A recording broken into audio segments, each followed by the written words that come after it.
Joshua Iguatu, and I am the host for the My Words Matter podcast. Welcome to another episode. Who am I gathered with today? My name is Abayomi Isaac Adeleke. I'm a chemical engineering student at Tennessee Tech. Yeah. Nice. So tell me a little bit about yourself. Well, I would start I'm from Nigeria. I could tell a little bit. Once I heard the first and last name. So what tribe in Nigeria? I'm Yoruba. I'm from the Southwest. Yeah. There we go. So I'm Igbo. Yeah. My dad is from Onitsha. Oh, so okay. Nice. I could relate a little bit. Yeah. I'm actually from Osun State. So I grew up in the Southwest. I went to college in the Southwest as well. Okay. And after my bachelor's and master's, I moved to the North Central, Abuja. Okay. Yeah. So I worked there for So I worked there for a little bit. I worked for like 2 years, and then I came here for my PhD. Okay. So how was the process coming to Tennessee Tech for your PhD, especially coming from Nigeria? Like, how did the visa process work? Can you go through that? All right. So let me start from how I found out about tech. Okay. So in 2015, thereabout, we had a seminar with my colleagues, my bachelors, right? And I think around a year after that, some had already traveled abroad for their masters and stuff. Mm-hmm. So I remember one of the guys that was talking about going for his masters. I reached out to him right about 2016. Okay.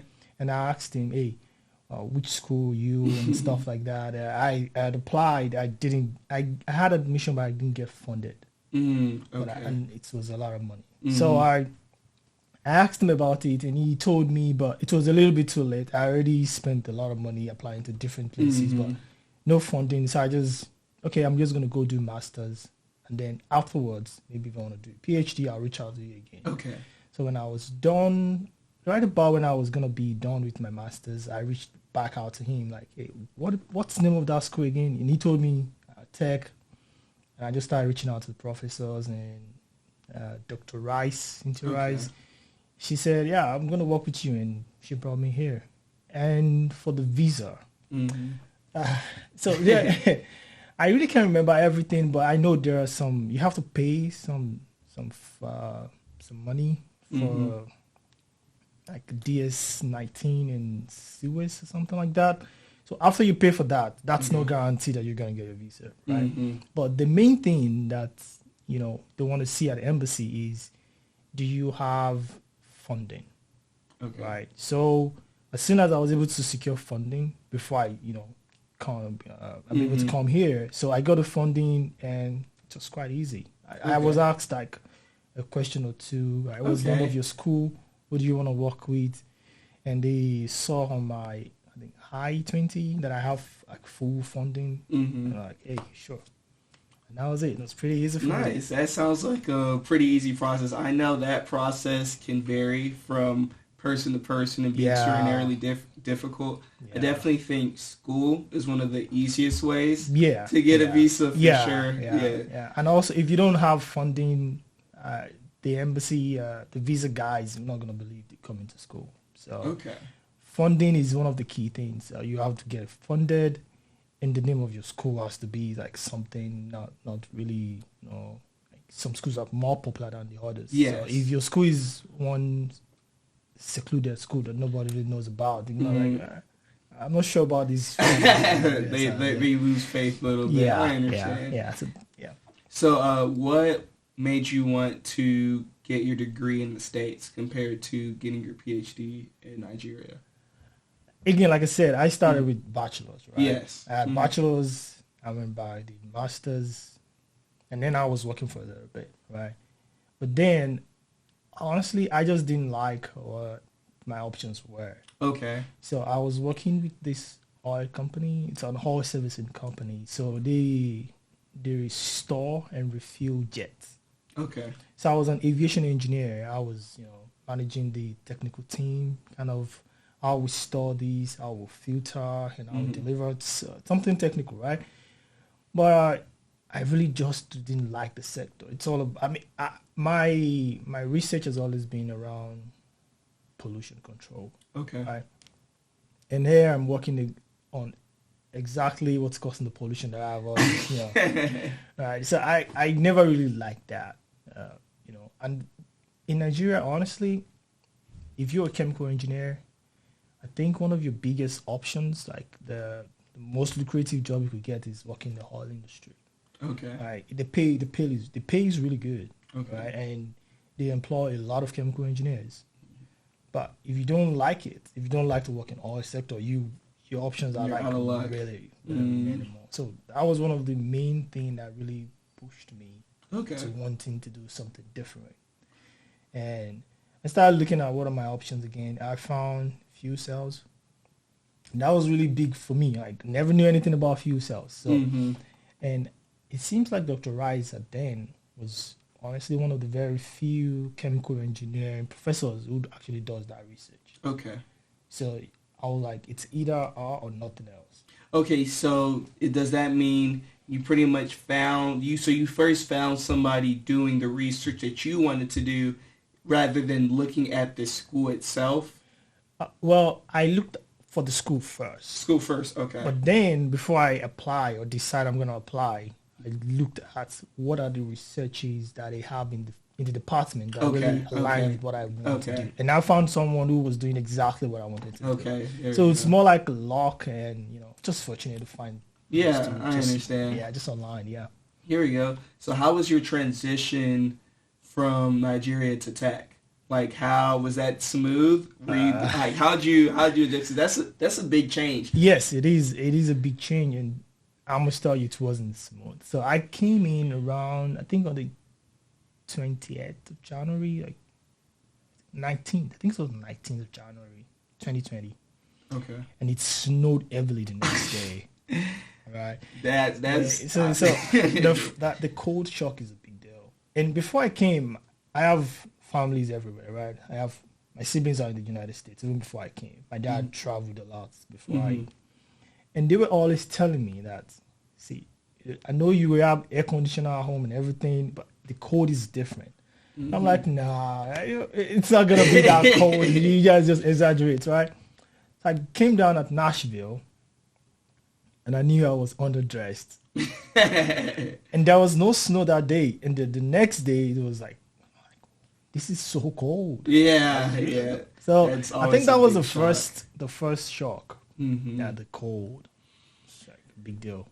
And I battled that for a while, and then I think everything else was just the food, the culture. Yeah, the food was really different. I'm not you have Nigerian food, right? I you know understand. the difference. I understand the difference. I always say nothing can compare to Nigerian food, but that's always a little biased. But it definitely makes sense from just the way people act to the food to the environment. Yeah, all of that is different. And then I'd even say like where we're at for school is also different if you compare like Nashville to here. So that's also it's really different. What did you do for housing? How did that work? Okay, so my friend, the same guy I was telling you about earlier, was still at Tech then. It was about graduating. So he picked me up at the airport and he took me to his place. So I stayed with him until he graduated and left. Color, yeah. So that was really convenient for me because I didn't have to look for accommodation. I just stayed with him. When he left, he transferred his lease into my name. Nice. And I lived there until 2022, mid of 2022, when I went for my co-op. When I came back, I found another accommodation around campus. Yeah. Oh, okay. So tell me a little bit about your co-op. How did you end up landing that? All right, co-op. I don't know if you know about Nesby. Yes, of course I know about Nesby. I was at one point a part of Nesby, like very, very religiously almost. So, yeah. So, I mean, once you come in, like an African state, right? You have friends, you have community. And they'll tell you, you're a student, you have limitations, right? You want to get a job that can sponsor your visa when you're done. And not any job will do that for you. The company must be big enough, right? I can't just apply to any company. They won't be able to do that. So where do you find these companies that are big enough to be able to sponsor you? Nesby. So Nesby Career Fair is one of our like Amy, like you just want to go to Nesby. Oh yeah, You have to be at I've Nesby been, Career Fair. I've been. I Right. definitely can attest to like the convention itself is always held in like a decently big city, and there's like hundreds upon hundreds of companies, workshops. Just a great way to network and get your. Honestly, I don't know what I would do without Nesby, especially. I mean the platform they give to foreign students, because not only African students go to Nesby to get career started. Even people from Middle East, they always want to go because, I mean, Nesby is not going to tell you, hey, you're not black, don't come. Nah, you can come anyway. But, yeah, so for the co-op, I was at Nesby. It was kind of funny. I'll tell you the story. So the first day, I spoke with everybody. Nobody even, sounded positive, right? Gave out almost all my CVs. And I had like, 40 CVs. Okay. So the last day, one of the recruiter told me to come back. The company is ASML. So I went back to that same place and I was looking for the recruiter, right? And a guy came to me. I was like, hey, what do you want to do? I was like, yeah, I'm waiting for this guy. He told me to come, back at this time. He wanted to talk to me. He was like, he's busy right now. Do you want to talk to me? I was a little bit skeptical. Like, I really want to talk to him. Like, just talk to me. Give me your CV. What do you want? So I gave him my CV, told him what I was looking for. Like, okay, I'll talk to him, right? And then he left. 2 weeks after, I got an email. Hey, we need you to apply to this position, and we want to interview you. And guess what? See, the last guy that spoke to me and asked me, like, who do I want to talk to, was like a departmental manager, an hiring manager, right?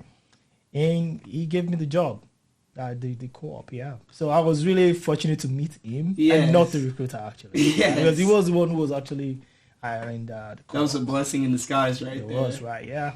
We were just two. Nice. Okay, so how was the experience? The company is a great company. It's a semiconductor company. Okay. They make these lithography machines. And I think they make the biggest and the most advanced in the world, ASML. So when I got there, I mean, my background is chemical engineering, right? And these guys is about optics and physics. Yes. So they give me some work to do that's borderline optics engineering and some electrostatics work. Yeah. Because, I mean, I have some background in electrostatics due to my research, right? So I was able to leverage the research, the modeling and stuff, and it was really nice. And I designed this optical measuring device. Okay. Really there nice. we go. There we go. Got cool. your name put on something right well, there. I did it. They were talking about patenting the stuff, but I guess I think the other guys on the team weren't really, pushing it. So okay. Happens, that's fair. But that's definitely a great experience. All you do is learn and grow and use it for other things, of course. So that's beautiful to hear. So you kind of mentioned it earlier. Community is always a big thing when you're trying to make it through college, no matter like where you're at. So how did you find your community? I think I have a pretty good idea in my head, but just so that like I can see like your process through finding your community and being able to stay connected. Yeah.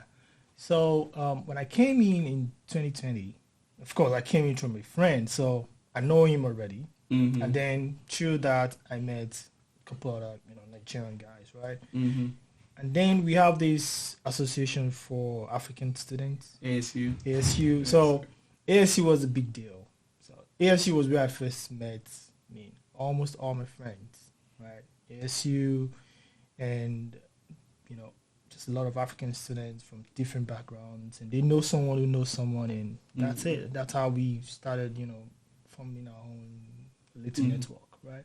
And then another thing was soccer, right? Yeah. I met a lot of people playing soccer as well. I mean, a lot of Americans, Asians, everybody, right? So we have this big WhatsApp group for soccer. So we just organize and people come out. I think most of the people I've met on campus first will be through ASU, and then soccer, basically. And then a lot of people in my department and classes, There you go. It sounds like you were able to like fit right in and find like your place. Do you feel like there were any struggles at all? Oh well, I think there were a lot of struggles, honestly. Okay. At first, so I came in from Nigeria, it's a different culture entirely, right? Mm-hmm. Apart from the culture, the academics is a little bit different. It. I wouldn't even say a little bit. I think it's a decent amount different Yeah, because it people's is. mindset is completely different. Yeah, and I struggle with that a little bit. There are some things that I did when I first came in my academic endeavor that I would do now. I wouldn't do that now. But again, I think the struggle would be the the social fit.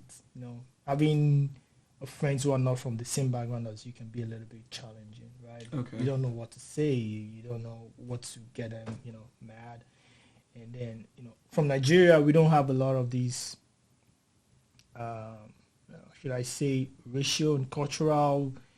So, I mean, we have different ethnicity. You're Igbo, right? I'm Yoruba. Mm-hmm.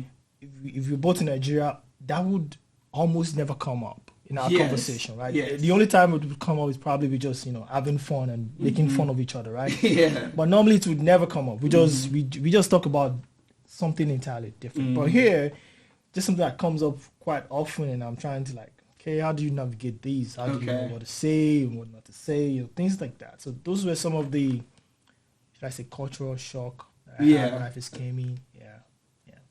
Okay, so what did you use to navigate through that? How did you figure out how to stay in like a good balance and know when to speak, when not to speak, and figure out what was expected and accepted of you? Honestly, it was just a lot of questions and try and Okay. error sometimes. So I think my after a while, okay, I was saying hello to a friend one day, and Okay. I was like winking. It's a lady, and she's married, Okay. right? In Nigeria, if I do that, it's just, hey, what's up, right? Here, I found out that it's actually flirting, right? So I Mm-hmm. didn't know that as well. Mm-hmm. So when a friend brought that to my attention, like, hey, if you do this, that's what this means here. So I Mm-hmm. started asking questions. Like Okay. every single time, I was just asking, hey, what does this really mean? If I do this, what would that be interpreted as? So asking questions has been one of the easiest way for me to navigate Okay. things. I just ask, hey, in your community, what would this be appropriate thing to do, or should I not do this? Right. So I think that has kept me out of a lot of A lot of a trouble, a lot of lot of trouble. haywire. And I think I've learned a lot, even Okay. way more than my friends, because I ask those kind of questions. Hey, Yeah, I was gonna say, I think something that people struggle with is asking questions. A lot of us aren't extroverted or just willing to kind of put ourselves in like uncomfortable situations yeah, to figure out an answer. And honestly, asking a question is the best way. No matter how you look, you end up getting the answer you need, and from there, you're gonna figure out what you need to do next and how to carry yourself. yeah, So that's yeah, definitely the best thing that you could do. yeah. I agree with you. It's really helped me. I mean, I especially there are a lot of stereotypes going around. Yes. So sometimes you say things that you think are not really harmful, Mm-hmm. but it is actually propagating the stereotypes, which Mm-hmm. you probably are not even aware of. It's a Mm-hmm. stereotype, right? Yes. So I mean, you're coming from Nigeria where these things don't even really come across your mind. Now things are actually getting, back Mm-hmm. on because of social media, but back Yes. 4 or 5 years ago wasn't that big deal, right? So Mm-hmm. I think asking questions is one of the easiest way and the safest way to actually navigate the cultural differences. I'm sure of that. I agree. I agree. Yeah. Switching gears a little bit, I was curious. I feel like everyone's situation is different. Do you feel like you ever felt unwelcome or discriminated against since you've been here? Ah, well, actually, yeah. Okay. To be honest, I've actually felt that since I've been here. So, you know, there is one thing that people are gonna judge you from your appearance, even before they hear you speak, right? Mm-hmm. So I think that at some point I've been, definitely, I felt being discriminated against. Now, if you ask who person who did that, they might say, "Oh, it's just normal." But in my mind, I felt, wait, maybe if I had a different accent, maybe this won't happen, right? Mm-hmm. Yeah. So, and trust me, it's, as an African, not only did you get discriminated against based on the color of your skin, your accent also is something. Yeah. That's very true. What's even more crazy is I've even felt the reverse of that, right? So I had a conversation with my parents before, so they would used to joke around as a kid. They're like, "Man, we need to leave you in Nigeria for a year and see how you'll change and you'll learn different things." And I would ask them, sometimes I'll play around and I'll throw on a little accent. I have a bunch of Nigerian friends, so I understand how to almost code switch to a degree. And I asked them, "Do you think I would be able to pass and act like I was born?" And they were like, "No, anyone can pick you out in a second." I was like, that feels terrible. And even some of my friends that I've made that had at least lived their childhood in Nigeria, they tell me, yeah, it's just different, almost I'm I guess Americanized in a sense. So sometimes that's a little frustrating to hear because I'm trying to connect. They're to a degree they look at me a different way just because I was born and raised here compared to Nigeria. So I've also seen the inverse of that. Yeah, that's definitely something I can relate with. I mean, I have friends who would say, or let me say, I know people who would say some things, and I'm like, I don't think you should just say this about this man just because he has a different accent, right? And it doesn't matter even if you have a last name yours, which is Nigerian. You can tell instantly. You're like, okay, yeah. So I agree with you. Yeah, okay. It goes both ways. You get discriminated against if you're an American. If you're not, you just see it everywhere. Yeah. Do you have anything that you use to cope, or does it bother you at all, or do you just push it to the side? How do you handle it?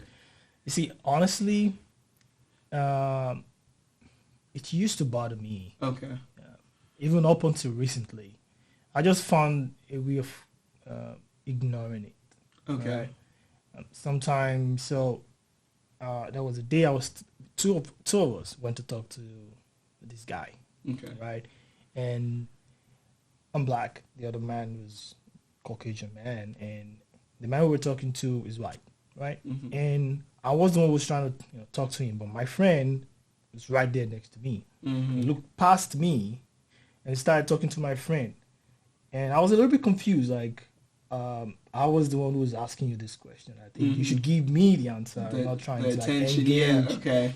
Right, but I was, I was able to just ignore it quickly because I felt, it's one of those things, right? I'm not from around here anyway. Maybe I sometimes rationalize it by saying maybe just couldn't understand my accent, right? But I might think deeper and say, hey, maybe he just doesn't want to talk to me because of how I look, right? But yeah, things like that do happen, and I think one way I'm able to cope with it is just by just ignoring it sometimes and just I don't want to read too deep into it. Yeah, into it sometimes. I definitely understand. Something that sometimes frustrates me is when I hear someone say, "Oh, I can't understand them because of their accent."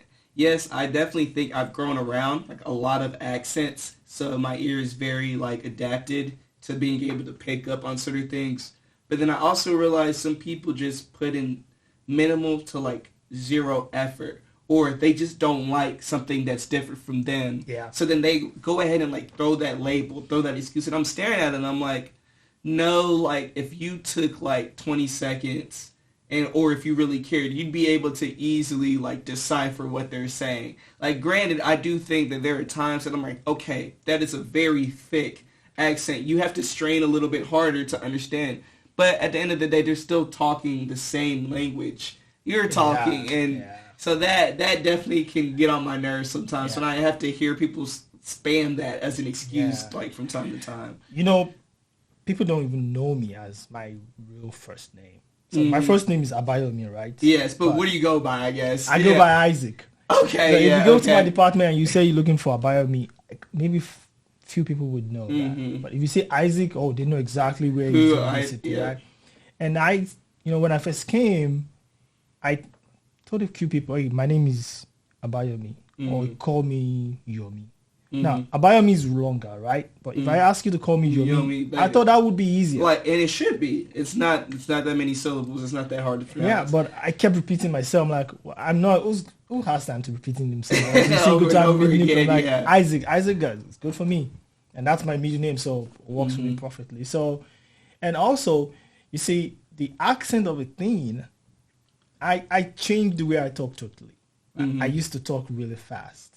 Now I talk super slow, like because I realize you could be talking to someone for like 5 minutes and they'll be like, but they're not understanding anything you're saying. Yeah, right. And I just don't understand how that is because honestly, it will be difficult for you to speak to me wherever your background is. If you're speaking English, I could definitely get an idea of what you're saying. But although when the table's turn and you're the one talking and they don't understand you, you really have to put a lot of effort to making them. Yeah, I Yeah. understand. Yeah. That's fair. That's fair.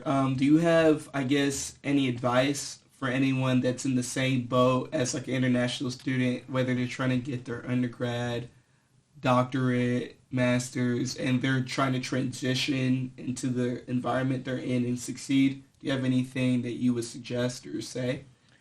I think if you're an international student, one thing should be your priority, Okay. your academics. Yes. I mean, I know a lot of international students who would come in and, oh, how can I make some money and send back home will be the first thing. If you're a student, that shouldn't be your priority, right? You want to do exactly what you're here for. Okay. Because there are rules. And unlike, I wouldn't say, the enforcement is a little bit different from where you're coming from and here. You might think, hey, nobody's going to know, you're going to get away with it. And you won't. I've had experiences of people who got mails from IRS, who got mails from like law enforcement. Like, hey, you did this until so date. So I would advise you, international students, the priority, your primary assignment is school, just do that. Second is don't go looking for trouble where trouble isn't really. I mean, you don't want to be the guy that's always speaking out discrimination in every situation that you are. You wouldn't enjoy anything, right? I mean, three guys might be talking and someone made a mistake, and you're already thinking, hey, maybe this is what you're talking about in discrimination. I don't think you want to be that guy as an international student, right? You just want to enjoy the moment, allow people to make mistakes, right? Don't be that uptight guy who's always, suspecting somebody for doing these.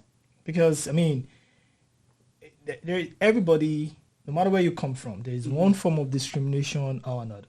Even in Nigeria, you and I, you were from different regions, right? And you probably know that there's a lot of back and forth going on between the regions, right? And that has always been like that. So you just want to be able to enjoy the moment and focus on your primary assignment, have fun, hang out with people. Don't also say they don't like me, I'm not gonna, associate with them. You're not gonna learn anything. One of the main reasons why you travel is for you to enjoy the culture, learn from the culture, right? No culture is 100% perfect. You can learn from the white man's culture, from the black man's culture, from the Asian culture. Just learn and enjoy and have peace, and don't be, hey, I don't want to be associated with that. I don't think that's the way to go as an international student. Okay. That's fair. To end it off, I guess, what do you have planned next after you finish getting your doctorate? Yeah, I'm actually trying to finish as soon as possible because I'm tired of school. Well, I really want to get a position in the industry. I mean, that's the first thing, right? And then I'm looking at how I can give back to my community. Apart from my community here in the US, I'm really thinking about my community back home. I came from a place where not a lot of us are actually doing PhD right now. I'm talking about when I was little, right? Friends I actually grew up with. A lot of them are doing really well.